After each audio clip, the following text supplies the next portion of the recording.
So after the studio realized they might have made the oopsiest of daisies by making a Friday the 13th film without Jason, which a lot of the audience absolutely hated, the decision was made. The next sequel would include Jason. Was that the right move? Well, today we're going to talk about it. So, let's get spooky.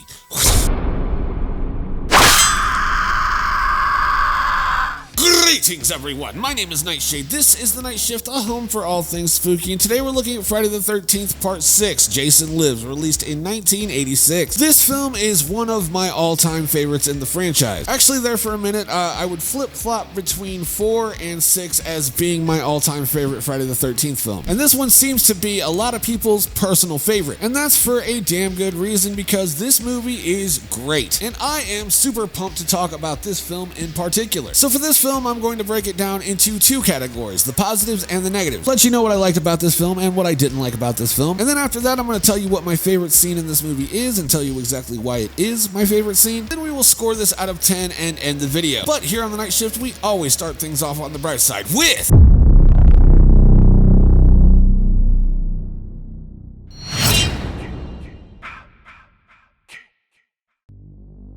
This film is shot exceptionally well. The cinematography in this film is almost an homage to, like, old gothic style horror films of the past. You know, it was lit exceptionally well. The camera movements are all very immaculate, very high-end, very, like, professionally done. And the cinematography in this film actually elevated the feel of the movie. This doesn't feel like a schlocky, you know, B-rate movie. This feels like, you know, a piece of cinema, like a for real movie. It annoys me so much whenever people discredit horror movies as not being true cinema. Eat a fucking dick. This film's cinematography really elevates the quality of movie that we're watching. And because the cinematography is so good, this film really stands out on its own 2 feet.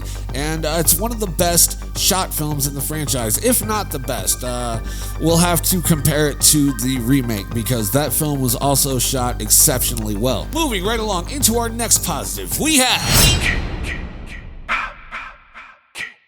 So having Alice Cooper do music for this movie, great idea.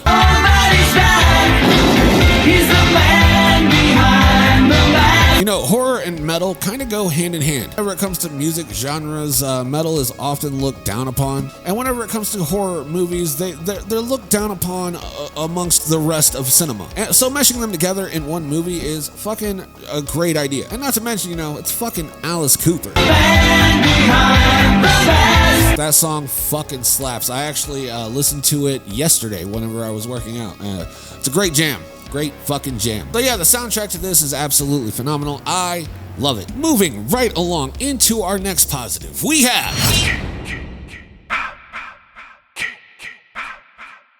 There are so many Easter eggs spread throughout this film, and all of them are nods and almost act like a love letter to horror as a whole. We've got the Karloff General Store, which, you know, is obviously a reference to Boris Karloff, who played the monster in Frankenstein. John Carpenter gets a town named after him, and, you know, just there's so many references that I don't have time to sit here and reference them all, but there are so many references to old horror movies, and I love it when a horror movie pays homage to all of the classics that came before it, because horror is fucking awesome. I love to see it, at least I do. So yeah, I had to go onto the positives list for sure. Now moving on to our next positive, we have...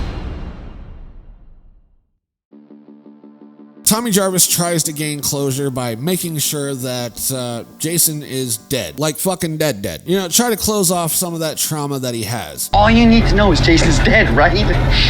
Seeing his corpse ain't gonna stop your hallucinations.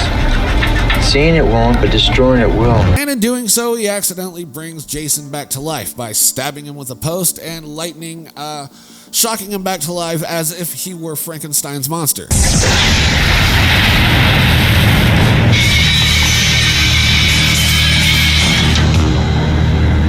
And, you know, that is another nod to horror as per my last positive. So, Tommy Jarvis spends a lot of the time trying to convince people that Jason's back, but nobody wants to fucking listen to him. I'm sorry about what happened to you and your folks years ago, but no one in Forest Green wants to be reminded of what that maniac did here. That's why we changed the name. People want to forget this was Crystal Lake, and they don't need some kid stirring up Jason shit again.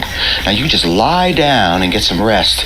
In the morning, I'll call that clinic. And while he was doing that, a bunch of teens at Camp Crystal Lake get picked off by Jason one by one. As the classic goes, it is Jason's purpose to kill kids at a summer camp. Fuck. So yeah, in this one we actually get a lot more story rather than just plot. There's a lot of moving parts, and I fucking love that. This was almost my favorite Friday the 13th for that reason alone, but I still love 4 just a little bit more. So next up on the chopping block, we have... So everybody in this film, and I do mean everybody, absolutely crushes it in this film. From Jennifer Cook as Megan. Megan, don't clown around. I'm not the one with the funny red nose.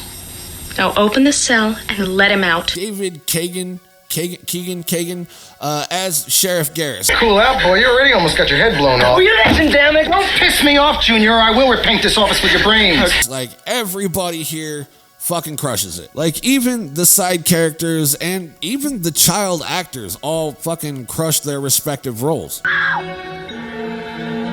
Real dead meat. So, what were you gonna be when you grew up? Like, nobody ever feels out of place and nobody really feels corny. Well, that's not true. All right, so, you know, nobody feels unintentionally corny. Like, this movie really knows what it is and kind of owns it in this one. It's very self-aware, it's very meta, and it kind of leans into its own cheesiness, but it's in a good way. All the characters in this are great. This is a great cast of people, and they're all very memorable. And that's actually going to lead us into my next positive, which is... So, for what Part 5 did to Tommy, and which was like my biggest gripe with that film, Part 6 definitely makes up for it. I think they did better with Tommy's trauma in this one. Like, it's still a part of him in this film, for sure. Like, he's very tormented at the beginning of this film, but he's not held back by it. Like, he's still doing his thing, and he's functioning well with his trauma. Not to mention, you know, he's got a lot more personality in this film. He's not just a one-note character, kind of like they did in the previous film. Like, he actually cracks jokes. You better do as she says, because wherever the red dot goes, you bang. In this one, he's actually a well-rounded character, and, you know, for that, I absolutely had to put it on the positive because it's a complete 180. It's a good fucking turnaround because that last film, they did my boy dirty. Now, moving right along into one of my biggest positives of this film, we have... So this is our first introduction to Zombie Jason. Undead Jason, whatever the fuck you want to call him. I like the term Zombie Jason, and that's what I'm going to call him. And if you disagree with me, that's fine. Yeah, Zombie Jason is actually pretty fucking cool. I like the design of this Jason. He's still wearing the same clothes as he did in Part 4 and Part 3. This version of Jason is almost like the Batman of the Jason franchise. Dude ends up getting like a utility belt and starts collecting more and more weapons to kill people with, and you know what? I kind of like that. And I also like the design of the mask, and I especially like the rotted look of the skin underneath the mask. I think that's really cool, and I also like the little bit of undead Jason that we get to see where he just looks like a rotted corpse. It looks really fucking cool, and the design is top notch. Another thing that I love about Jason in this film is that this film actually owns that this is a Jason film. They know that we're coming to see Jason. Rather than just showing him in the shadows or showing his feet or showing his hands and, you know, hiding him away until the climax of the film, this film doesn't do that and actually just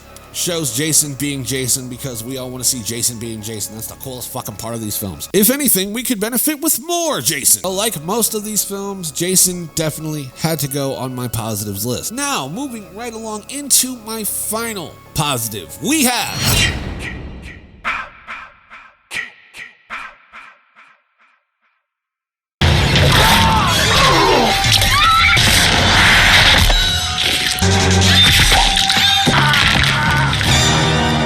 So even though the MPAA still gave this film a hard time and had to do cuts and cuts and cuts with all of these kills, I think they maneuvered around them pretty well, so the kills that we do get are still pretty cool. Like, sure, the kills are cut down and we don't get as much of the red stuff. They do show just enough, and that's something that I appreciate. And they did their best and they showed just enough to satisfy the brain, which won't be the case in the next couple of movies. So enjoy the kills that we got here, because the next video, I'm gonna complain. Just like that, we are out of positives. So now we move on to the not so bright side of things with...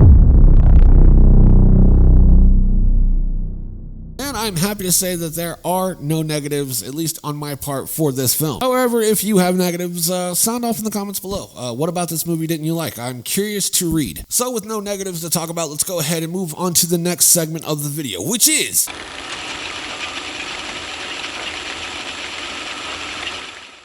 So my favorite scene in this film is definitely Jason's resurrection.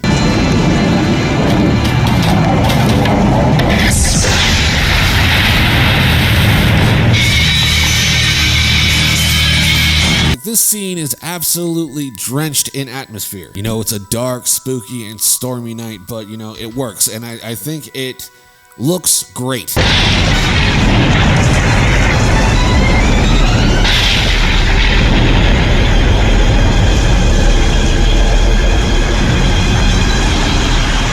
Okay, there it is, huh? I think the whole scene was shot beautifully, and then, whenever we get to see Jason come back to life and he punches that dude's heart out of his chest and holds it in his hand like he's doing some Kali Ma shit. I just think it's all done really well, and it's a very well executed scene, and, it really sets the tone for the rest of the film going forward, because, we start off with, great cinematography. This scene also acts as a love letter to horror, and it really just encompasses everything that this film is going to be, and I think it is my favorite. It is definitely the best scene of the movie. So with all of that out of the way, let's go ahead and score this film out of 10. Friday the 13th, Part 6, Jason Lives. I'm definitely going to give this a perfect 10 out of 10. This is one of only 2 films that I find to be the perfect films in the franchise. Whenever it comes to Friday the 13th, this one and Part 4 are my all-time favorites, and I will watch these anytime, any day of the week, and I'm more than happy to do so. So that's just about going to do it for me. If you like the video, let me know by leaving me a like. Comment down below what you want to see on the channel next. I will do my best to accommodate. I really will. And until next time, my name is Nightshade. This has been The Night Shift, and I will see you in the next video. Stay spooky, my friends.